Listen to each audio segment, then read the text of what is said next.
మనము బైబిల్ రీడింగ్లో మనము ఒక వచనాన్ని రెండు వచనాలు మనమందరం కూడా చదువుకున్నాము. ఆ బైబిల్ రీడింగ్లో ఉన్న ఒక ఆ మాటను మనం ఈరోజు ఈ బైబిల్ స్టడీలో అందరము ఆలోచన చేయబోతున్నాము. ఎందుకంటే మరి అది ఏంటో మరొకసారి మనం చూసుకొని మనం ముందుకు వెళదాము. దయచేసి అపోస్తలుడైన పౌలు గారు రోమీలకు రాసిన పత్రిక 13వ అధ్యాయము అందరం కూడా 13వ వచనాన్ని మనము చదువుకుందాము. అల్లరితో కూడిన ఆటపాటలైనను మత్తైనను లేకయు అంటున్నాడు. మత్తైనను లేకయు అంటున్నాడు. ఈరోజు మత్తైనను లేకయు అంటున్నాడు అంటే సంఘములో ఉన్నవారు ఏదో మత్తులో ఉన్నారు. సంఘములో ఉన్నవారు ఏదో మత్తులో ఉన్నారు. అయితే రకరకాల మత్తులున్నాయి. ఇక్కడ ఏమంటున్నాడంటే మత్తైనను లేకయు అంటున్నాడు. మత్తైనను లేకయు అంటున్నాడు. సంఘములో ఉన్నవారు అయితే మత్తులో ఉన్నారు, ఏదో మత్తుతో ఉన్నారు. అయితే ఏమేమి రకాల మత్తులు ఉన్నాయని మనం ఆలోచన చేయగలిగితే, గత వారం మీకు ఒకటి చెప్పాను. మనం చూడగలిగితేనండి ఈరోజు మరొక మత్తు గురించి మనం అందరం కూడా ఆలోచన చేయబోతున్నాము. ఎన్ని రకాల మత్తులు ఉన్నాయని మనం బైబిల్ గ్రంథంలో మనం చూడగలిగితేనండి, ఒక మత్తు మీరు చూడగలిగితే గత వారం మనం అందరం కూడా నేర్చుకున్నాం కదండి. అపోస్తలుడైన పౌలు గారు ఎఫెసీయులకు రాసిన పత్రిక 5వ అధ్యాయము 18వ వచనములో, 5వ అధ్యాయం 18వ వచనంలో, మరియు మద్యముతోనూ మత్తులై ఉండకుడి, దానిలో దుర్వ్యాపారము కలదు అంటున్నాడు. అయితే ఆత్మపూర్ణులై ఉండుడి అంటున్నాడు. అంటే మద్యముతో మత్తులై ఉండకుడి. ఇది ఒకటి. మత్తులలో కొన్ని రకాలు ఉన్నాయి, కొన్ని నేర్చుకుంటున్నాం మనం. మద్యముతో మత్తులై ఉండకుడి అంటున్నాడు. మరొక మత్తు కూడా మీరు చూడగలిగితే దయచేసి అందరం కూడా సామెతల గ్రంథము 23వ అధ్యాయము, సామెతల గ్రంథము 23వ అధ్యాయము 21వ వచనాన్ని మనం అందరం కూడా ఆలోచన చేయగలిగితే, త్రాగుబోతులను తిండిపోతులను దరిద్రులగుదురు, నిద్రమత్తు చింపిరి గుడ్డలు ధరించుటకు కారణమగును అంటున్నాడు. నిద్రమత్తు అంటున్నాడు. ఇంతకుముందేమో మద్యముతో మత్తులై ఉండకుడి అంటున్నాడు. ఇక్కడ సామెతల గ్రంథానికి వచ్చేసరికి జ్ఞాని అయిన సొలొమోను గారు రాస్తున్నారు, నిద్రమత్తు అంటున్నాడు. నిద్రమత్తు అంటున్నాడు. నిద్రమత్తు అంటున్నాడు. ఇంకా మీరు ఆలోచన చేయగలిగితే నిద్రమత్తు వలన కూడా మనం తీర్పులోనికి వస్తాం. నిద్రమత్తు వలన కూడా మనం తీర్పులోనికి వస్తాము అంటున్నాడు. ఇంకా మీరు చూడగలిగితే తిండి అనే మత్తు కూడా ఉందండి. తిండి అనే మత్తు. ఇంకా మీరు చూడగలిగితే ఆస్తి అంతస్తు వలన కలిగే మత్తు కూడా ఉంది. ఇప్పుడు ఎన్ని చెప్పాను నేను? 4 చెప్పాను నేను. ఒకటి మద్యముతో మత్తులై ఉండకుడి అన్నాడు, అలాగే నిద్ర మత్తు అన్నాడు, అలాగే తిండి మత్తు అంటున్నాడు, అలాగే ఆస్తి అంతస్తు వలన కలుగు మత్తు అంటున్నాడు. ఆస్తి అంతస్తు వలన కలుగు మత్తు అంటున్నాడు. ఇన్ని రకాల మత్తులు ఉన్నాయి. ఈరోజు మనము నేర్చుకోబోయే మరొక అంశము ఏంటి అన్నప్పుడు, ఆస్తి అంతస్తు వలన కలుగు ఆ మత్తులో ఉన్న ప్రమాదం ఏమిటి? మళ్ళీ చెబుతున్నాను, ఆస్తి అంతస్తు వలన కలుగు మత్తులో ఉన్న ఆ ప్రమాదం ఏంటో మనం అందరం కూడా చాలా జాగ్రత్తగా ఆలోచిద్దాము. ఈ భూమి మీద మనుషుల యొక్క ధ్యేయము లేదంటే వాళ్ళ యొక్క ఆ ఆలోచన ఏంటంటే, ఎప్పుడు మనం చూడగలిగితేనండి ఏంటంటే సంపాదించుకోవాలి. వాళ్ళ ధ్యేయం ఏంటంటే సంపాదించుకోవాలి. వాళ్ళ టార్గెట్ ఏంటంటే సంపాదించుకోవాలి. మీరు ఆలోచించండి, సంపాదిస్తున్నారు. చనిపోయిన తర్వాత ఈ ఆస్తి ఏమైనా వస్తుందా? ఎంతో మంది ధనవంతులు, ఎంతో మంది కోటీశ్వరులు, కోట్లకు పడగలెత్తిన వారు ఎంతో మంది ఉన్నారు. ఎంతో మంది మరణించారు. ఏమీ తీసుకొని పోలేదు. అలాగని ఆస్తి వద్దని కాదు. ఏంటంటే ఈ ఆస్తి అంతస్తు వలన మత్తు రాకూడదు. కాబట్టి మనం ఆలోచన చేయగలిగితే ఈ ఆస్తి అంతస్తులు అనేటివి, ఆస్తి అనేది నీ అవసరాలు తీర్చాలే తప్ప అది నీకు మత్తుగా ఉండకూడదు అంటున్నాడు. మరి మనం చూద్దాము బైబిల్ గ్రంథంలో, మరి మనం ఆలోచన చేయగలిగితే బైబిల్ గ్రంథంలో మరి ధనవంతులు, రెండు రకాల ధనవంతులు ఉంటారు. రెండు రకాల ధనవంతులు ఉంటారు. ఆ రెండు రకాల ధనవంతులు ఎలా ఉంటారో మనం చూడగలిగితే, ఈ ఆస్తి అంతస్తు వలన కలిగే మత్తు ఎలా ఉంటుందో మనం ఆలోచన చేయగలిగితే, అందరం కూడా దయచేసి అపోస్తుడైన పౌలు గారు తిమోతి గారికి రాసిన మొదటి పత్రిక, అపోస్తుడైన పౌలు గారు తిమోతి గారికి రాసిన మొదటి పత్రిక 6వ అధ్యాయము 17వ వచనాన్ని మనం అందరం కూడా చదువుకుందాము. 6వ అధ్యాయము 17వ వచనం నుంచి కొన్ని వచనాలు మనం అందరం కూడా చదువుకుందాము. ఇహమందు ధనవంతులైన వారు గర్విష్ఠులు కాక అంటున్నాడు. చూడండి, ఇహమందు ధనవంతులైన వారు గర్విష్ఠులు కాక అంటున్నాడు. గర్విష్ఠులు కాక అంటున్నాడు అంటే కలిగి ఉండవలసిన దానికంటే ఎక్కువ ధనం ఉందనుకోండి, వాళ్ళు గర్విష్ఠులు అవుతారు. వారికి గర్వం వస్తుంది అంటున్నాడు. ఎప్పుడు గర్వం వస్తుందండి? ఎప్పుడు గర్విష్ఠులు అవుతారంటే కలిగి ఉన్న దానికంటే ఎక్కువ ఉంటే మనిషి గర్విష్ఠుడిగా మారిపోతాడు. అందుకే ఆగురు గారు సామెతల గ్రంథం 30వ అధ్యాయంలో ప్రార్థన చేస్తాడు, అయ్యా ఐశ్వర్యమైనను పేదరికమైనను నాకు దయచేయకము అంటాడు. 30వ అధ్యాయం 8-9 వచనాల్లో. ఐశ్వర్యం ఒకవేళ ఉంటే దేవుడు ఎవడు అంటానేమో, దేవుడు నాకు తెలియదంటానేమో. ఒకవేళ పేదవాడనైతే నేను దొంగిలిస్తానేమో అంటాడు. కాబట్టి నాకేం కావాలి అంటే నాకు ఆస్తి ఎక్కువ వద్దు, అలాగని నేను పేదవాడిగా ఉండకూడదు. ఎందుకంటేనండి మనిషికి కలిగి ఉండవలసిన దానికంటే ఎక్కువ ఉంటే గర్విష్ఠులు అవుతారు. నిజమండి, ఖచ్చితంగా గర్విష్ఠులు అవుతారు. మా దగ్గర ఒక వ్యక్తి మా దగ్గర ఏం చేసేవాడంటే, ఆ స్టార్టింగ్లో ఏం చేసేవాడంటే, ఒక వ్యక్తి ఈ మన స్కూల్స్లో ఈ వ్యాన్ల మీద వెళ్తారు కదండి, ఈ వ్యాన్ల మీద ఈ ఏమంటారు దాన్ని, మన వ్యాన్ల మీద వెళ్తూ ఉంటారు. వీళ్ళని పిల్లల్ని తీసుకోవటం, పిల్లల్ని ఎక్కించటం, వీళ్ళను అటెండర్స్ అంటారు కదా, స్కూల్ వ్యాన్లో అటెండర్స్ అంటారు కదా. అయితే ఆ చేసేవాడు ఒకరోజు వీళ్ళ నాన్న ఏదో ఫ్యాక్టరీలో పనిచేసేవాడు. ఆ తర్వాత కొన్ని సంవత్సరాల తర్వాత, రిటైర్మెంట్ తర్వాత రావాల్సిన డబ్బులు కొన్ని సంవత్సరాల తర్వాత వచ్చాయి. ఆ డబ్బులు కొన్ని సంవత్సరాల తర్వాత, సమ్ ల్యాక్స్ ఆఫ్ రూపీస్ కొన్ని సంవత్సరాల తర్వాత రావటము. వచ్చిన తర్వాతనండి ఇక మీరు చూడగలిగితే చేతికో గొలుసేసాడు గోల్డ్ది, మెడలో గొలుసేసాడు. ఇక అసలు ఆ డ్రెస్సింగ్ మారిపోయింది. ఆ తర్వాత మాట్లాడే విధానం మారిపోయింది. ఆ తర్వాత ఏమనేవాడంటే, మేము వేరే క్యాస్ట్ వాళ్ళమని మాట్లాడేవాడు, మేము వేరే అని మాట్లాడేవాడు. ఇక ఇలా ఏం జరిగిందంటేనండి కొంతకాలానికి అసలు వాడే లేకుండా పోయాడు. లేదు, ఈరోజు మీరు ఆలోచన చేయగలిగితే, ఈరోజు ఏ ధనమైతే వచ్చిందో వచ్చేసరికండి గర్విష్ఠుడిగా మారిపోయాడు. అసలు వేరే వాళ్ళతో మాట్లాడేవాడు కాదు. ఎందుకంటే వెనకాల ధనం ఉంది. ఆ తర్వాత అండి అంతా ఏదో బిజినెస్ పెట్టాడు, లాస్ అయిపోయాడు. ఈరోజు ఆ ప్రాంతంలో లేడు. కాబట్టి మనం ఆలోచన చేయగలిగితే, అందుకే దేవుడు అంటున్నాడు, మన దగ్గర ఎంత ఉండాలో అంతే ఉండాలండి. దానికంటే ఎక్కువ ఉందనుకోండి, దేవుడు అంటున్నాడు గర్విష్ఠులు అవుతారు అంటున్నాడు. తర్వాత ఇంకా మనం కంటిన్యూ చేయగలిగితే ఏమంటున్నాడు అంటే, ఇహమందు ధనవంతులైన వారు గర్విష్ఠులు కాక అస్థిరమైన ధనము యందు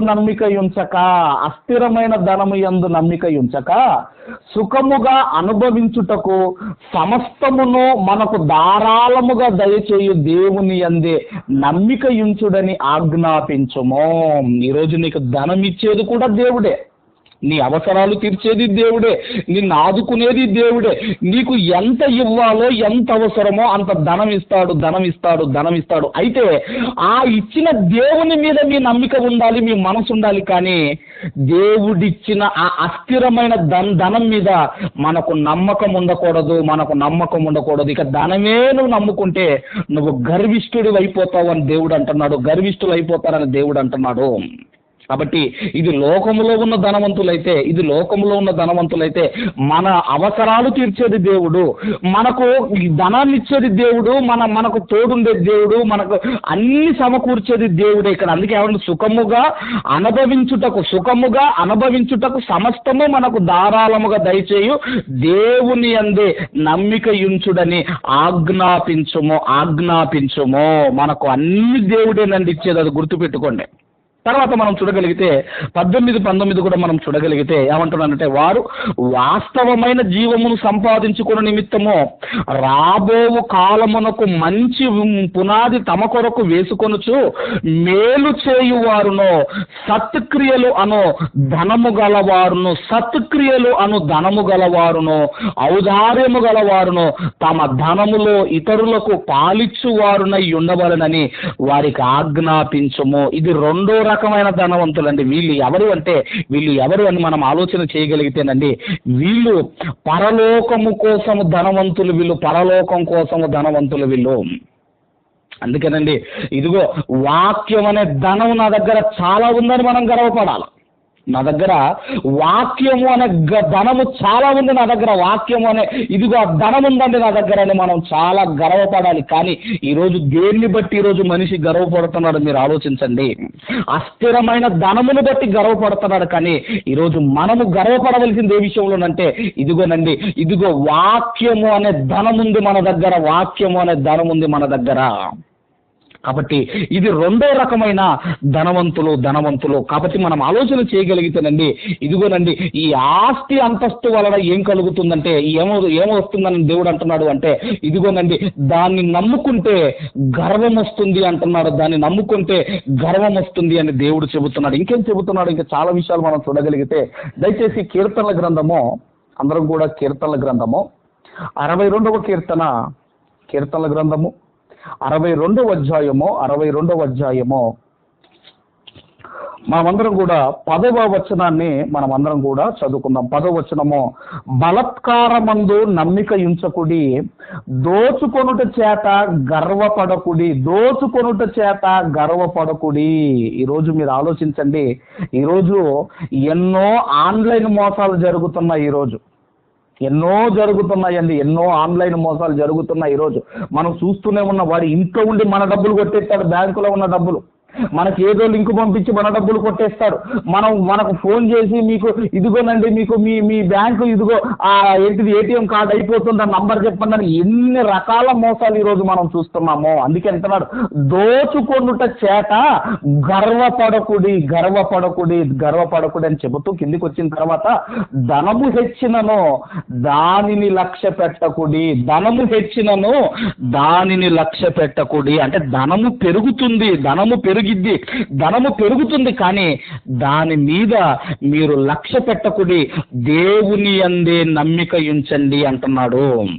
ధనము వస్తుందండి, ధనము ఇదిగో పెరుగుతుంది, కానీ దాని మీద మీ మనసు ఉండకూడదు. దాన్ని ధారాళముగా మనకిస్తున్న ఆ దేవుని మీద మాత్రమే మన మనస్సు ఉండాలి, దేవుని మీద మాత్రమే మనకు మనసు ఉండాలి. అంతేగాని నాకు ఆస్తి ఉంది, అంతస్తు ఉందని అతిశయిస్తే గర్వం వస్తుంది. అందుకే సామెతల గ్రంథంలో ఏమన్నాడంటే, నాశనమునకు ముందు గర్వము నడుచును అన్నాడు. కాబట్టి మనం చూడగలిగితేనండి, ధనము హెచ్చినను దానిని లక్ష్య పెట్టకండి, దాని మీద దాని మీద మనసు ఉంచుకోకండి అని దేవుడు చెబుతున్నాడు. ఇంకా మీరు చూడగలిగితేనండి, అదే కీర్తనల గ్రంథము 49వ కీర్తనల గ్రంథము 49వ కీర్తన దయచేసి 10వ వచనము నుండి కొన్ని వచనాలు మనం అందరం కూడా చదవగలిగితే, 10వ వచనము నుండి, జ్ఞానులు చనిపోవుదురను సంగతి అతనికి కనబడకుండా పోదు, మూర్ఖులను పశుప్రాయులను ఏకముగా నశింతురు, వారు తమ ఆస్తిని ఇతరులకు విడిచిపెట్టుదురు, తమ ఇండ్లు నిరంతరము నిలుచుననియు తమ నివాసములు తరతరములకు ఉండుననియు వారు అనుకొందురు, తమ భూములకు తమ పేర్లు పెట్టుదురు.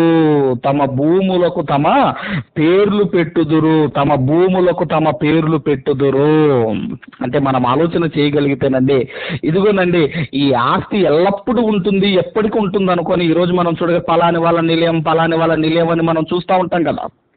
అందుకేనండి, మనము సంపాదించిందంతా ఇక్కడే ఉంటుంది, మనం మాత్రం వెళ్ళిపోతాము. కష్టపడి సంపాదిస్తున్నాం, అది ఇక్కడే ఉండిపోతుంది, మనం మాత్రం వెళ్ళిపోతాము.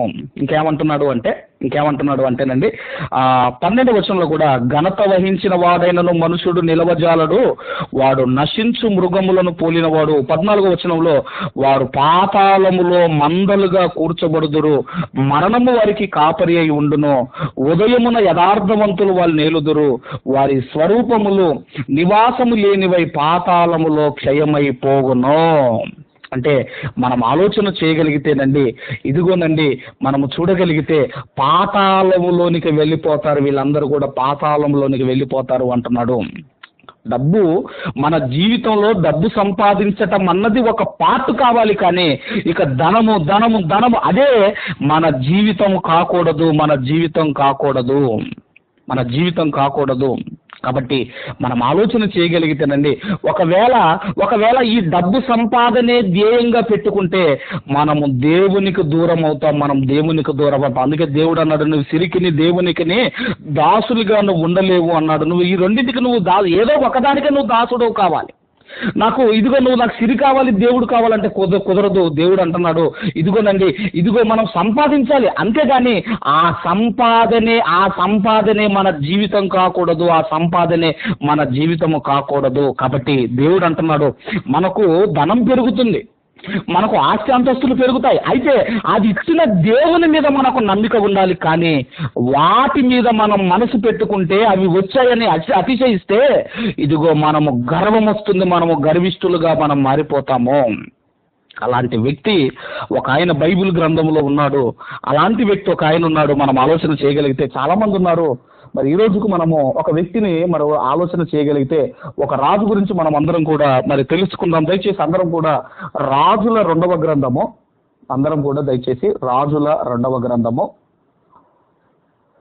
20వ అధ్యాయము, రాజుల 2వ గ్రంథము 20వ అధ్యాయము మొదటి 3 వచనాలు మనమందరం కూడా చదువుకుందాం. మొదటి 3 వచనాలు, ఆ దినములలో హిజ్కియాకు మరణకరమైన రోగము కలగగా. ఆ దినములలో అంటే ఆయన పరిపాలిస్తున్న ఆ దినములలో ఆయనకు మరణకరమైన రోగము కలగగా, ఆమోజు కుమారుడును ప్రవక్తయునైన యెషయా అతని యొద్దకు వచ్చి, నీవు మరణమగుచున్నావు, బ్రతకవు గనుక నీవు నీ ఇల్లు చక్కబెట్టుకొనమని యెహోవా సెలవిచ్చుచున్నాడని చెప్పగా, అతడు తన ముఖమును గోడ తట్టు తిప్పుకొని, యెహోవా, యథార్థ హృదయుడనై సత్యముతో నీ సన్నిధిని నేనెట్లు నడుచుకుంటునో, నీ దృష్టికి అనుకూలముగా సమస్తము నేనెట్లు కృతగా జరిగించితినో కృపతో జ్ఞాపకము చేసుకొనమని హిజ్కియా కన్నీళ్లు విడుచుచు యెహోవాను ప్రార్థించెను. ఇక్కడ మనం చూడగలిగితేనండి, ఈ హిజ్కియా రాజంటైనా ఈయన చాలా మంచి రాజు, కానీ ఇతనిలో కూడా గర్వము ప్రవేశించింది. ఈయన కూడానండి ద వెరీ బెస్ట్ రాజు, ఇతను చాలా మంచి రాజు అండి, ఇతను చాలా మంచి రాజు, అందులో డౌట్ లేదు. కానీ ఇక్కడ మనం ఆలోచన చేయగలిగితే, ఇంత మంచి రాజులో గర్వం ప్రవేశించిందంటే, అవునండి, ఇతనిలో కూడా గర్వం ప్రవేశించింది. ఇక్కడ మీరు చూడండి, ఇక మరి చనిపోయే ఆ టైంలో మరి యెషయా గారు అంటే మన భాషలో పాస్టర్ గారు అనుకుందాం, ఆయన వచ్చి అంటున్నాడు, ఇక నువ్వు చనిపోతున్నావు, నువ్వు బతకవు గనక నీ ఇల్లు చక్కబెట్టుకో, అంటే నీ తర్వాత రాజు ఎవరికి చెందవలసిన వాళ్ళకి ఇచ్చేసి అని చెప్తున్నాడండి. అప్పుడండి వెంటనే అతను ఏం చేశాడంటే, గోడ త్రట్టు తన ముఖమును తిప్పుకున్నాడు. ఆ తర్వాత ఆయన ఏ క్రియలైతే చేశాడో అవి దేవునికి కన్నీటితో ప్రార్థన చేశాడు. అయ్యా, యథార్థ హృదయుడనై అంటున్నాడు. అవునండి, యథార్థంగానే బ్రతికాడు.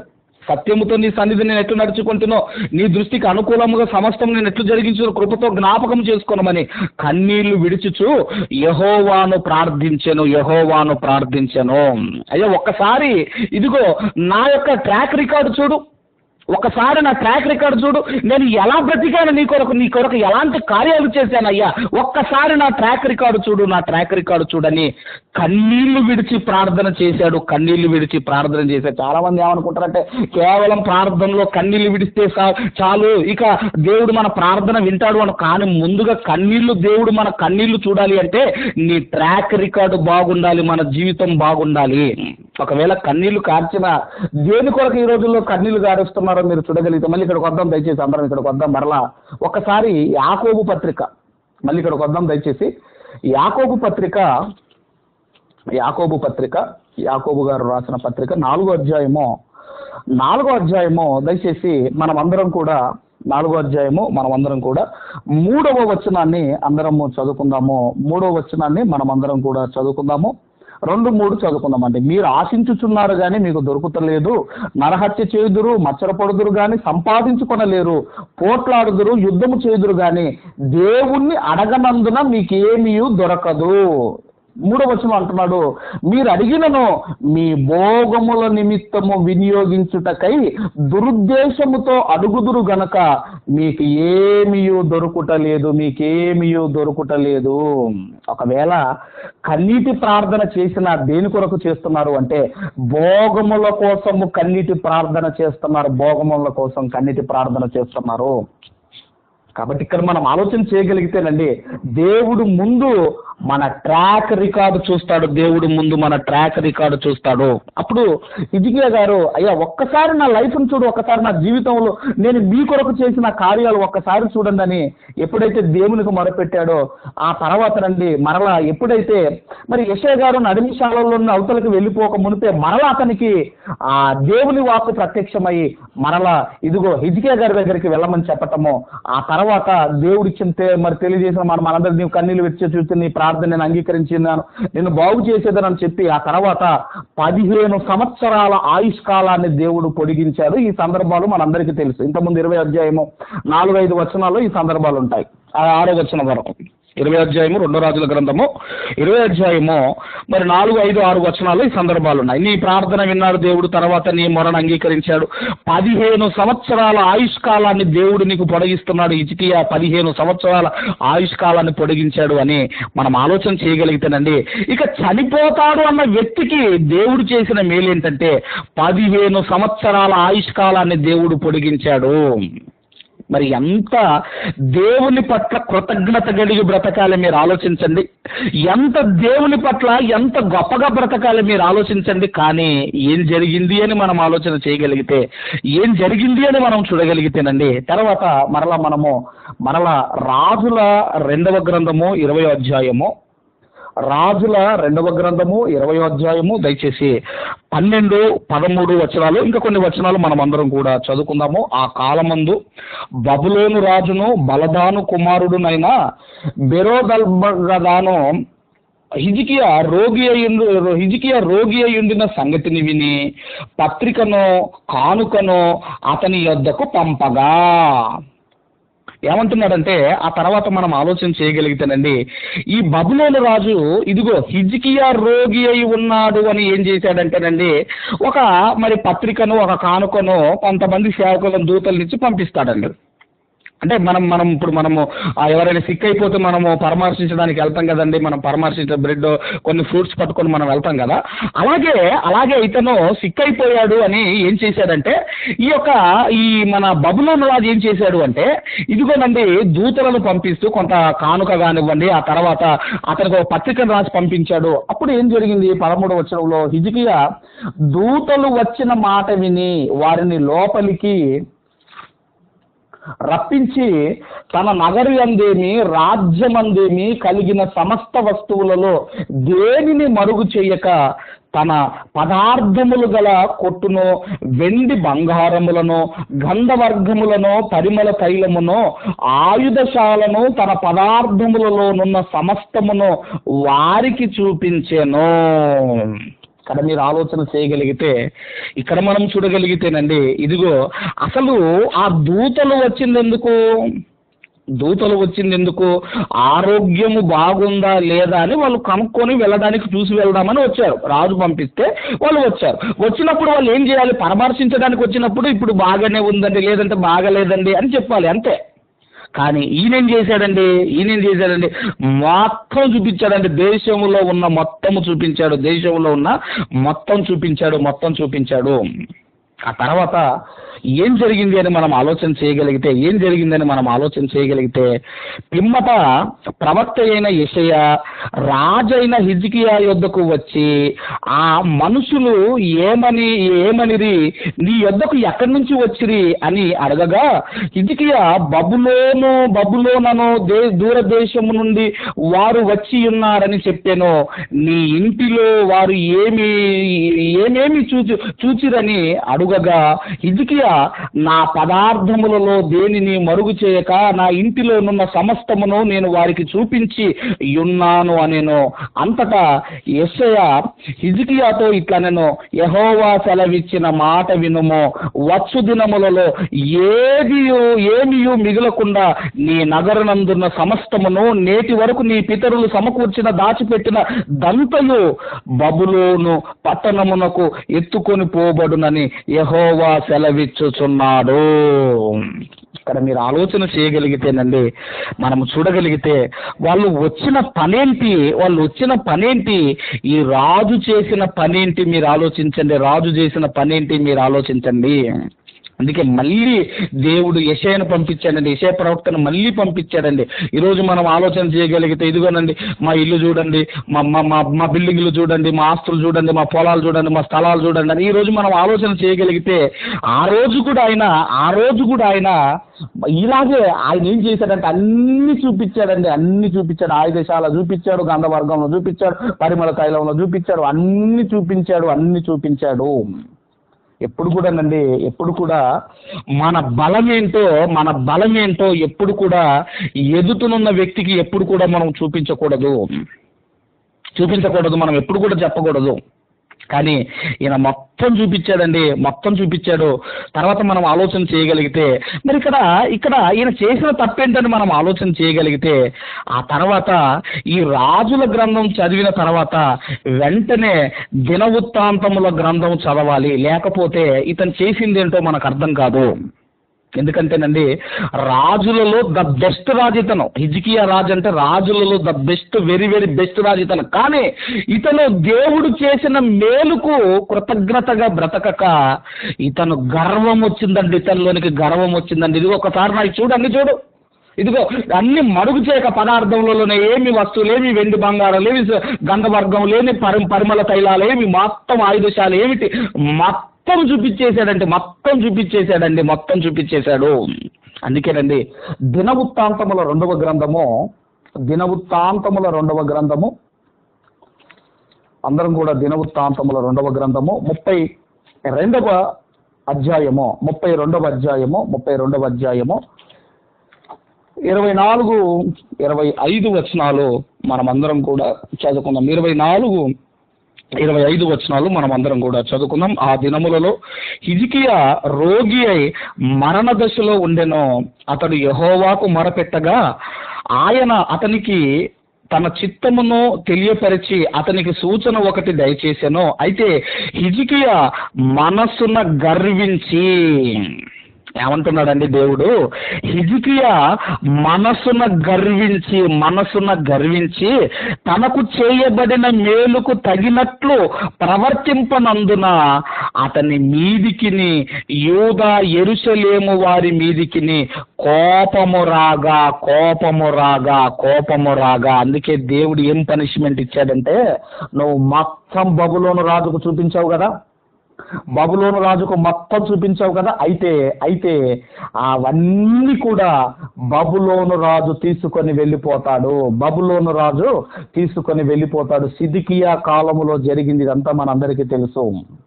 సిద్కియా గారి కాలంలో జరిగింది అంతా మనందరికీ తెలుసు. అంటే దేవుడు చేసిన మేలులకు ఆయన స్తుతించవలసింది పోయి ఏం చేశాడంటేనండి, ఆయన గర్వించాడు. అందుకేనండి మనసులో గర్వం పుట్టింది. మనసులో గర్వం పుట్టి, అందుకే అంటారు 25 అయితే హిజ్కియా మనస్సున గర్వించి తనకు చేయబడిన మేలుకు తగినట్లు ప్రవర్తింపనందున అతని మీదికిని ఆ యూదా యెరూషలేం వారి మీదికిని కోపము రాగా. ఈరోజు మీరు అనుభవిస్తున్నది కావచ్చు, మనం అన్ని దేవుడిచ్చిందే. మీరు అనుభవిస్తున్నది ఏదైనా అది దేవుడిచ్చిందే, అది దేవుని ఆశీర్వాదం అనుకొనవలెను అన్నాడు ప్రసంగి గ్రంథంలో. దేవుని ఆశీర్వాదం అనుకొనవలెను అన్నాడు. అన్ని దేవుడిచ్చిందే. దేవుడు అన్ని ఇచ్చిన తర్వాత ఈరోజు దేవుని దగ్గరికి రావలసిన సమయం ఎంతమందికి ఉంది మీరు ఆలోచించండి. అన్ని ఇచ్చాడు, ఈరోజు అన్ని దేవుడిచ్చాడు, ధారాళముగా మీకు దయచేశాడు. ఎందుకంటే మీరు సుఖముగా అనుభవించుటకు ధారాళముగా అన్ని ఇచ్చాడు. అయితే ఇచ్చిన దాని మీద మనసుందా, ఇచ్చిన దేవుని మీద మనసుందా, దేని మీద మనసుంది మీరు ఆలోచించండి. అందుకేనండి ఇదిగో మనస్సులో గర్వం పుట్టిందటండి, మనస్సులో గర్వం పుట్టిందట. అందుకేనండి తను తాను తగ్గించుకున్నవాడు హెచ్చించబడును, తను తాను హెచ్చించుకున్నవాడు తగ్గించబడును. అందుకేనండి ఈ చిన్న చిన్న మత్తులు ఉన్నాయి, వాటిని విడిచిపెట్టండి అంటున్నాడు. ఆస్తి అంతస్తు వలన కలిగే ఆ మత్తులో ఉన్న ప్రమాదం ఏంటంటే ఇదిగోనండి గర్వము గర్విష్ఠులుగా మారిపోతాము. కాబట్టి మనం చూడగలిగితేనండి, అలాగని ధనవంతులు లేరా బైబిల్ గ్రంథంలో? ఒక అబ్రహాము ధనవంతుడు కాదా, ఒక యోబు గారు ధనవంతుడు కాదా, ఒక దావీదు గారు, వీళ్ళందరూ ధనవంతులు కాదా? మీరు ఆలోచించండి. ధనవంతులే కానీ వాళ్ళు ఏదైతే దేవుడు ఇచ్చాడో ఇచ్చిన దాని మీద వాళ్ళ మనసు లేదు, ఇచ్చిన దేవుని మీద మనసుంది. అందుకే ఏమన్నారండి, ఒక అబ్రహాం గారు మీరు తీసుకోండి, ఒక దేశాన్ని మొత్తం కానాను దేశాన్ని అబ్రహాము గారికి దేవుడిస్తే ఏమన్నాడండి, అబ్రహాము గారు ఎలా బ్రతికాడండి? గుడారం వేసుకొని ఆయన ఎలా బ్రతికాడు అంటే పునాదులు గల ఆ పట్టణము కొరకు ఎదురు చూస్తూ బ్రతికాడు. అంటే భూమికి పునాదులు లేవు, భూమి శూన్యములో వేలాడుతుంది, ఈ భూమి ఏదో ఒక రోజు కూలిపోతుంది, దీనికి పునాదులు లేవు గనక ఇదిగో పునాదులు గల ఆ పట్టణం పరలోకము కొరకు, ఆ పట్టణము కొరకు ఆయన ఎదురు చూస్తూ బ్రతిక. ఆయన ధనవంతుడే. అబ్రహాము గారు కానివ్వండి, ఒక యోబు గారు కానివ్వండి, వీళ్ళందరూ ధనవంతులే కానీ దేవుని మీద మాత్రమే వాళ్ళ మనసు ఉందండి. అలాగే యేసుక్రీస్తు వారి గురించి కూడా మనం ఆలోచన చేయగలిగితేనండి, ఆయన కూడా ఎలా మీరు ఆలోచన చేయగలిగితే యేసుక్రీస్తు వారు చేసే అద్భుతాలన్నీ ఒరిజినల్ అద్భుతాలండి, అన్ని ఒరిజినల్. మరి ఆయన అద్భుతాలు చేయకముందు ఏదైతే పేదరికంలో ఉన్నాడో అద్భుతాలు చేసిన తర్వాత కూడా అదే పేదరికం అండి, ఏమీ సంపాదించుకోలేదు. ఈరోజు మీరు చూడండి, ఏదో జరుగుతుందని ఎంతమంది సంపాదించుకుంటున్నారు మీరు. కనబడని రోగాలు పోతున్నాయి, కనబడని రాళ్ళు పడిపోతున్నాయి. ఎంతమంది ఈరోజు నీ విశ్వాసమే నిన్ను స్వస్థపరచును అన్నాడు. ఎక్కడికో వెళుతున్నావు అంటే నీకే విశ్వాసం లేనప్పుడు ఎక్కడికో వెళ్తే నువ్వు ఎలా బాగుపడతావు? నీకు విశ్వాసం ఉంటే నీ ప్రార్థన దేవుడు వింటాడు. కాబట్టి ఎక్కడికెక్కడికో వెళ్ళి మనం ప్రార్థన చేయించుకోవాల్సిన అవసరం లేదు. మీ విశ్వాసమే మిమ్మల్ని స్వస్థపరచును అన్నాడు. మీ ప్రార్థన వినని దేవుడు మీ కొరకు ఎక్కడికో వెళ్ళి ఎవరో ప్రార్థన చేస్తే ఎందుకు వింటాడు దేవుడు? కాబట్టి యేసుక్రీస్తు వారు కూడా ఎన్నో ఒరిజినల్ అండి ఆన్ ద స్పాట్ చేశాడు ఆయన అద్భుతాలు. యేసుక్రీస్తు వారు ఇన్స్టాంట్ గా ఆన్ ద స్పాట్ చేశాడు అద్భుతాలు. కానీ ఆయన ఏమీ సంపాదించుకోలేదు. ఏమన్నాడంటే ఒకానొక టైంలో ట్యాక్స్ కట్టాలి, ఆయన 1/2 షెకెల్ ట్యాక్స్ కట్టాలి.